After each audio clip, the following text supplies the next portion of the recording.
Yeah, from a law school's perspective, they're not going to care which version of the LSAT you took. Mm-hmm. They don't care if you take it with the games or without the games, just as they don't care whether someone took it on paper or on a tablet or online with all the different formats over the years, pre-pandemic, during the pandemic, post-pandemic. For them, it's all the same. They just care about the score out of 180. Welcome to the Sojourning Scholar podcast. The new LSAT brings the biggest change from the LSAT in a very long time. And if you want to be prepared for this new version of the LSAT, you've come to the right place. In this episode, I sit down with Steve Schwartz, the founder of LSAT Unplugged and one of the biggest YouTube channels dedicated to LSAT prep. Steve helps us understand the new LSAT structure and share some tips for crushing this new LSAT. We also discuss the hot topic of choosing between the new LSAT or the new GRE. So let's get into it. So Steve, can you go ahead and give us a brief introduction about your background and how you got into founding the LSAT Unplugged platform? Of course, Druki, and thank you for having me. So again, my name is Steve Schwartz. I've been teaching the LSAT since 2005. I got into this during my own LSAT journey. I was considering law school, took the LSAT, thought I was going to do well. It ended up being a much more difficult road than I initially expected. I started off with a pretty average score in the low 150s. And over the course of what ended up being an entire year, a lot of it being wasted time, I did ultimately end up with a top LSAT score of 175. Never thought I'd get there. And once I did, I started helping out friends with the process as well, a lot of other pre-law students as well. And so I started an LSAT related website called the LSAT blog, started my YouTube channel, and here I am over 15 years later, still teaching the LSAT. Never thought I'd be doing it, but I honestly love it. That's amazing. Before you took the LSAT, what program what's your undergrad in? Political science. Okay. And what school did you go to? I went to Columbia for undergrad. Oh, awesome. So did you always know you wanted to be a lawyer while you were in undergrad? That was the plan for most of undergrad, yeah. So when you finished the LSAT, when you took the LSAT, multiple times, you finally got into law school. What law school did you get into? So I never actually ended up applying to law school. I got the score and I was going to submit my applications, but when I started writing my application essays, they ended up being a lot about why I didn't want to practice one type of law and why I wanted to do something else instead with law. And so my brother looked at it, my draft, and he was like, "It sounds like you don't really want to go to law school." And I'm like, maybe I don't, but I really loved teaching the LSAT. So I thought, why don't I just keep doing this? I started a website for it and kind of just fell into it. Very interesting. Like you really never intended to be a LSAT prepper. No. Yeah. Looking back, is that a decision you kind of wish maybe you went to law school, or would you say it's whatever? I honestly have zero regrets. I love what I do. I had taught other subjects in the past prior to the LSAT, like the SAT and the ACT. So in hindsight, it all just kind of makes sense for me to be a teacher and teaching these exams in particular. But I really love it. I love connecting with students one-on-one and in group settings as well. I love teaching classes. I love sharing as much information as I possibly can with everyone through my videos and my own YouTube channel and podcast. And as you know, with your own platform, the internet allows us to reach so many people and help so many people. I mean, why would I want to do anything else if I found what I love? Oh, absolutely, man. No doubt about that. So you've been around the LSAT game for, quite a long time. You've seen a lot of revisions come and go to the LSAT. Since you've been involved with the LSAT, how many big changes have happened? So there have been a number of relatively minor changes to the LSAT over the years. They made a smaller change to the reading comp section in 2007 when they added dual passages, 2 short passages, replacing 1 long passage. They transitioned from offering it on paper to on a tablet to online at the beginning of the pandemic. They change it from 5 sections to 3 sections to 4 sections. But the biggest change, of course, is coming up later this year when they're removing the logic games section and replacing it with a second scored logical reasoning. That is the biggest change of all I've seen. Wow. Yeah, that's a perfect segue. Can you, for those who don't know what that change is about, can we dive a little bit deep into what's been modified? Yeah, of course. So the LSAT's been pretty much in the same format since 1991 with prep test number 1, the first released prep test in the current format. Now, LSAC got sued a couple of years back by a blind test taker who said that he was at an unfair disadvantage on the LSAT because he couldn't benefit from diagramming logic games the way that other test takers can. And to me, that's a pretty fair point if you think about it, because virtually everybody creates some kind of diagram to help them solve logic games. And so if you can't see, you're not going to be able to benefit from diagramming in the same way. He asked LSAC for accommodations, and they weren't able to give him accommodations that would place him on a level playing field. So he sued, and LSAC ultimately settled the lawsuit. This was over 4 years ago. And they agreed to develop a new version of the test without the current logic game section. So here we are over 4 years later, and LSAC announced they're going to modify the exam to address his concerns by removing the game section entirely and just adding in a second to score logical reasoning instead. So the LSAT is changing for everybody, starting with the August LSAT. Interesting. Is there a reason why they made that change instead of making a modified version of the LSAT for people who are disabled? That's a really good question. That's kind of what I would think would be the more moderate approach, the more moderate compromise. But LSAC was really stubborn on this point. And you could say that's not really fair to people who can't benefit from logic games the same way. From their perspective, and I'm not taking their position here, I'm just presenting what I would expect their position to be. From their perspective, they're really big on the integrity of the exam. And in their view, the integrity of the exam means that they don't make any changes for anybody under virtually any circumstances. So they've been sued a number of times for refusing to grant other accommodations in other contexts as well. Like someone who, say, suffers from test anxiety or ADHD, they would not grant them extra time accommodations in many cases. They got sued many, many times for that as well. And ultimately, they then swung the pendulum the completely opposite direction from saying, we're hardly ever going to grant accommodations to now, we will grant accommodations to virtually anybody who asks for them if they have a doctor sign off on it. So you can go to any doctor and say, I suffer from anxiety, I want extra time. You find the doctor who's going to give you that result, and then you can get your extra time. So I think they've gone from one extreme to another extreme. But yes, I would have expected that if they had just compromised for that blind test taker 4+ years ago, they given him a version of the test without the games and with another logical reasoning instead, they could have still kept games for everybody else. I see. But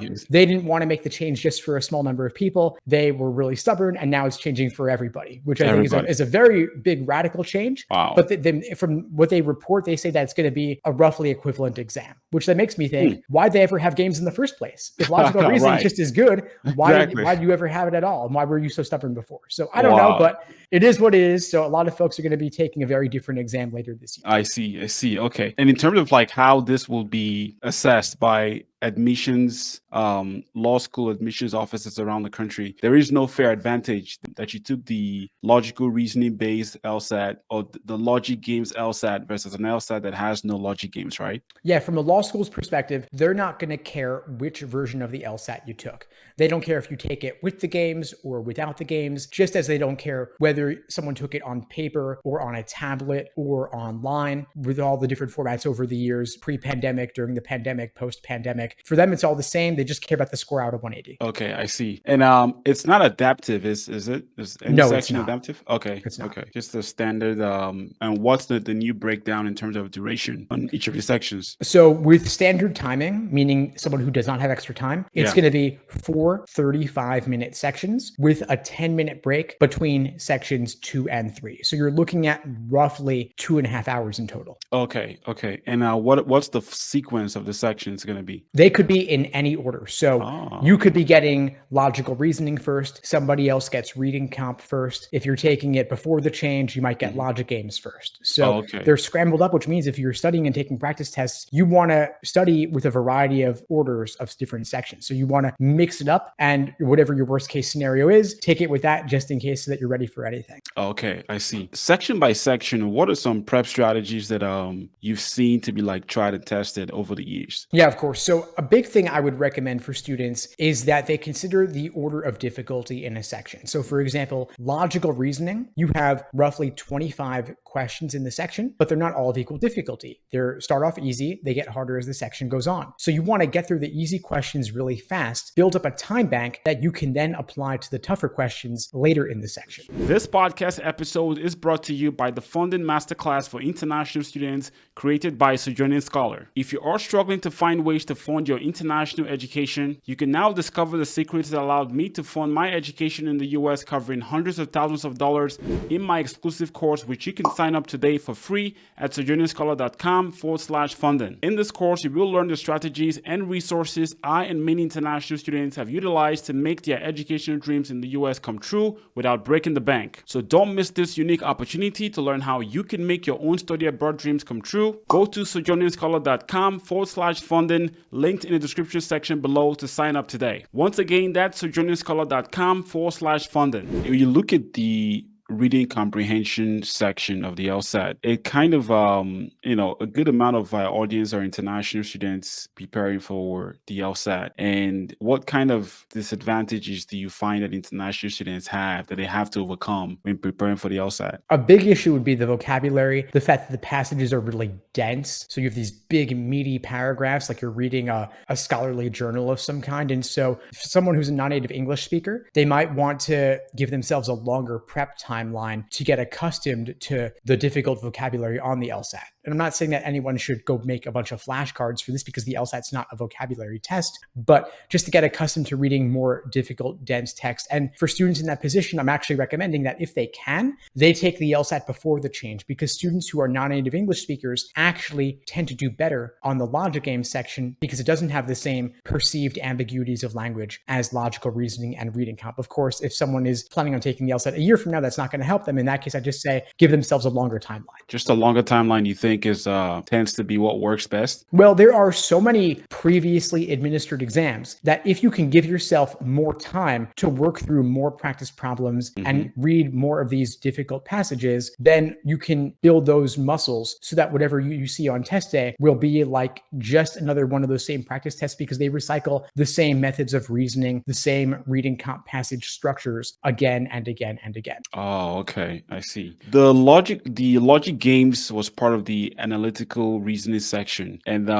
it's been, like you said, like one of the most notorious aspects of the LSAT. So if this has been taken away from the LSAT, what does this mean for people who are considering taking the GRE or taking the LSAT for law school admissions? Yeah, good question. So analytical reasoning is actually just another term for logic games. It's the formal official term, although most test takers just call it logic games. So as you mentioned, the GRE is also accepted by some law schools for admissions purposes, although very few people actually get in with a GRE score. And so the LSAT still is the main way to show law schools that you're serious about going to law school, that you're not applying on a whim. If you already, let's say you went to a master's program or a PhD program and you got a perfect GRE score, I would say maybe you just want to apply with that score because it's so good. But a lot of pre-law students really hate math. That's a large part of the reason they're choosing the law path instead of say engineering or computer science. They just are not math people. I certainly wasn't a math person. I would have been terrified of that section. So for me, logic games also seemed a little bit scary at first, but I felt so good about the other sections that for me it was okay. And games ultimately was a very learnable section, maybe more so than math is for a lot of people with more humanities backgrounds. So if someone has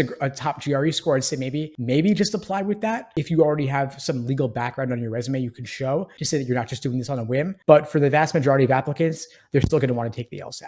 How is that the case that law schools accept the GRE, but at the same time, you're saying that the GRE doesn't, wouldn't get you that far? Well, law schools, a couple of years back, the LSAT started getting competition from the GRE. Law schools were saying, why are we unnecessarily narrowing our applicant pools? Because maybe there's somebody who didn't have time to study for the LSAT and is still a really good candidate for us. We don't want to exclude them from the pool. Okay. And so they started going to the American Bar Association and saying, hey, why should the LSAT be the only game in town? The GRE could also be a valid and reliable test. So technically, a lot of schools are saying, we will consider you even if you don't have an LSAT score on file. But what I'm saying is that in practice, and I've talked to admission officers who confirm this, very few people are actually getting accepted to top law schools with only a GRE score on record. One reason might be that LSAT scores get reported to the American Bar Association, which are then in turn used for the US News Law School ranking. And so if a law school wants to raise its status in the rankings, one thing they can do is they can accept applicants with LSAT scores above their current medians. And so that would be a way for them to raise their median LSAT scores of their matriculating students who are going to their school. So if, let's say, you want to go to a law school that has a 170 LSAT median, you apply with a 175 median, they're going to love to have you because you can help them boost their medians. If you apply with a GRE, that's going to have no impact on their medians. So that's not going to boost them up the same way. I see. So from your standpoint as a law school admissions coach, LSAT prep coach, you have a student who's thinking of taking the GRE in place of the LSAT. Your strongest recommendation would be, if you're trying to get into a T14 law school, you need to consider taking the LSAT. Is that your stance? That'd be my recommendation for almost everybody. Okay, I see. And as far as like working with students for LSAT prep, what are some of the biggest mistakes you see a lot of students make? One big mistake is simply not allowing enough time to prep for the LSAT. A lot of people will try to knock this out in 2 to 3 months, but it typically takes 5 to 6 months to reach your fullest potential on this exam. Not to say you couldn't get a decent score in less time, but when you're considering the relative importance of the LSAT, it's the biggest factor in the law school admissions process. And when you consider that, it weighs more heavily than your entire undergraduate GPA combined. So why would you spend only 2 to 3 months, less than one semester, for the exam that weighs more heavily than all, 8 semesters combined? So I recommend don't sell yourself short, put in the time. And I'll give you a quick second tip, which is that a lot of people don't realize they can retake the LSAT. Law schools won't average multiple scores. They only take the highest. And so I recommend everybody retake if they think they could do even a point or two better, even if it's through pure luck alone. I see. And if you're thinking of retaking the LSAT, is there a recommended length of time you like to advise people consider after taking the first one? Well, the LSAT's offered 8 times a year. So that's roughly every month or two. Hmm. So if someone is taking the LSAT, say in April, and then they want to take it again maybe in June, 2 months later, if they're going to have time to study over those next 2 months, I'd say retake it in June. Mm. And that retake prep might be as little as taking a single practice test per week and reviewing it in depth. That might be Mhm. all they need to do to stay fresh and maybe make some minor refinements. Okay, I see. And as far as LSAT scores are concerned, what tends to be the average increase people see by retaking the LSAT? If you look at official LSAC data, Yeah. I believe it's only a couple of points in general, but that's taking the entire cross section of all LSAT test takers, Hmm. including those who maybe didn't use any resources, like they didn't use a course, they didn't use coaching or tutoring of any kind. Hmm. If we're narrowing our scope to specifically people who are investing in their prep and taking a new prep course, maybe they studied self-study before, now they're taking a course, or they self-study before, now they're doing private coaching, they could improve far more than that because now they're actually changing the nature of their prep from round one to round two. Okay. And for those, I know you had an experience of preparing for the LSAT. Initially, you prepared without any assistance. Would you say if you have the option of self-studying, if that's the only option, how much of a point difference could you expect to get by retaking the LSAT multiple times? If someone is purely self-studying, Yeah. it depends on still what they're doing though. Are they Hmm. using a random book like LSAT for Dummies with fake questions? That's not going to do so much for them. If they're using real, actual, official LSAT prep tests and they're reviewing their mistakes in depth, they Yeah. might be able to do far better. So I would expect that if they took it on a whim, cold, with no studying, and then now they actually study using real official LSAT prep tests and they review in depth, I could see them potentially improving by 10, 20 points or more. It's all just, Mm, it depends on what you do differently the next time around. I see. The average scores to get into T14 law schools, what's like an average LSAT score now? So the LSAT score medians at all the top 14 law schools are 170 or above. Hmm. Yale Law's LSAT median's a 175. So you want to score above that to maximize your odds of getting in. There's been a lot of LSAT score inflation in recent years. People are prepping Hmm. more, people are prepping better, people are Right. studying more. So the competition's a bit higher, but so you're going to want to be 170 plus for any of the T14. Okay, I see. And as far as like you mentioned this earlier, when you experienced coaching different students, the GPA, the personal statements, letters of recommendations, and the LSAT, how would you break that down? Percentage weighting that a lot of admission officers look at. Good question. So this is a bit of a black box. So this is Hmm. what I'm about to say is pure speculation, except for the fact that a lot of law schools do publish their admissions indices, which is basically a formula showing how they weight LSAT score relative to GPA.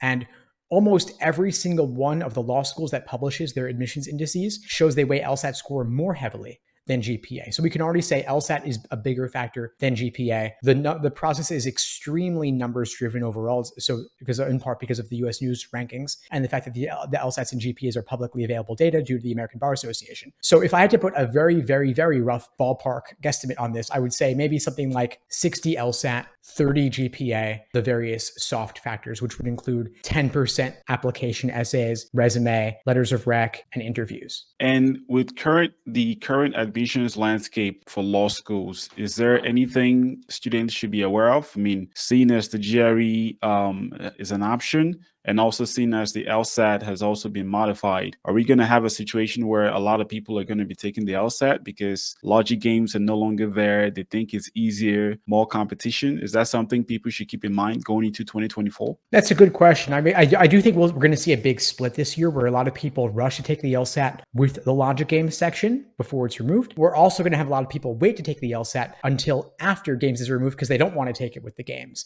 It could split both ways there. It's still unclear. We'll see what the tests administered data show how many people took each version. But regardless, I do think that logic games was always a scary section of the LSAT for a lot of people. And the fact that it's going to be removed may entice more people to apply to law school and take the LSAT, knowing it's not going to have the games section. One other trend that could potentially have an impact this admission cycle is that it's a presidential election year. And it is. So of course, later this year, we're going to have a presidential election. And that actually, from previous admission cycles, we saw a big spike in the number of people applying to law school during that cycle in 2016, in 2020. Basically, a lot of people going to law school are motivated by politics, by social justice. And so when they see someone like Donald Trump running for the presidency, they have strong feelings about this and they want to it motivates them to go to law school. So we saw a big spike in the number of people applying to law school in 2016. Another big spike in 2020. Of course, the pandemic played a role there as well. Mm-hmm. And so we may see yet another spike later in 2024 as the election cycle heats up. So we'll see what happens, but that may be another factor leading to a bit more competition. Okay. Wow, that's a double whammy. You get an easier LSAT in combination with a politically charged environment, and it's a lot of competition. Yep. Very interesting. So, with your experience coaching students for the LSAT, what would you say, like one big takeaway you would give students who are looking to go to law school? Would you say, like start early preparing for the LSAT or focus on some other areas of your application? Well, for someone who is a bit earlier in the process, if they're a freshman or a sophomore in college, I'd always recommend keeping your GPA high in undergrad. Mm-hmm. No matter what your major, just keep your GPA high. Focus on that for the earlier part of your college career. Then if you're serious about law school, maybe getting into junior year, senior year, of course, you want to then switch gears and focus a bit more on the LSAT. Maybe take a lighter course load during the semester that you're studying for college so that you can focus more on your LSAT prep. Okay. And the extracurriculars in college actually don't really play that much of a role in admissions. And so I wouldn't focus too much on the clubs and activities. Of course, you can still have fun and do those on the side. But for admissions offices, they really focus on the numbers. So keep your GPA high, get your LSAT as high as possible. And this is the case for those who are thinking of going to like T14 law schools, right? Top tier law schools. Is there a different strategy that people like that should keep in mind? I mean, for them, it's going to be even more important to get the numbers as high as possible. And I know that you're catering to international students. So one thing I should mention is that college transcripts from outside the US don't actually play a role, which is bizarre. It's crazy, but US law school admissions offices don't really know how to evaluate undergrad GPAs from outside the US. They just don't know what to do with it. And they don't, if there's like 190 countries in the world, they're not going to evaluate transcripts, especially if they don't know the language. And so what this means is that for an applicant coming from outside the US and Canada, the LSAT score becomes way more important because the GPA becomes a big question mark. Yeah, that's very interesting to know. What would you say is a good representation of international students across different law schools in the US? Have you ever looked into that number before? In terms of what's the percentage of international students at US law schools? Yeah, like demographic wise, yeah. That's a really good question, and I honestly don't know the answer. I would expect it's not very high because when you're going to law school in the US, that means you're likely going to want to practice law in the US as well. You wouldn't plan to go to law school in the US and then go back to your home country where it's a different system of law. So I would actually expect that there's more international students, maybe in UK law schools where there's Commonwealth law that applies more to different Commonwealth countries. But if I look at my own data from who takes the LSAT from what I see, it's typically 90% US, 9% Canada, and then 1% other countries. Okay. So it's a pretty low percentage of non-North American countries. I see a lot of people taking the LSAT in China and Korea. Those are probably the two of the biggest countries where I see people taking the LSAT outside of North America. Okay. This has been awesome. Can you give a plug to LSAT Unplugged? No puns intended. Tell Of people course. where they can get to more from you and what you have to offer. Of course, thanks, Shuki. I'd be happy to. So at LSAT Unplugged, we offer live online classes via Zoom, on-demand video courses, small group coaching, and one-on-one coaching. Folks can always feel free to reach out to me at help@lsatunplugged.com. I'm also at LSAT Unplugged on all social media channels, Instagram and TikTok. I have a YouTube and podcast of the same name, LSAT Unplugged, and folks can feel free to reach out to me anytime or DM me on social, email me. I've also got a free easy LSAT cheat sheet that folks can download to get started. It's available at bit.ly/easylsat. But thank you so much, Druki. It's been a pleasure. Absolutely. And we'll make sure to add all the links to LSAT Unplugged that Steve has recommended. We'll make sure to add those in the show notes. So make sure to check that out. Thanks a lot, Steve, for coming on the podcast. Appreciate having you. Thank you, Druki. It was a pleasure.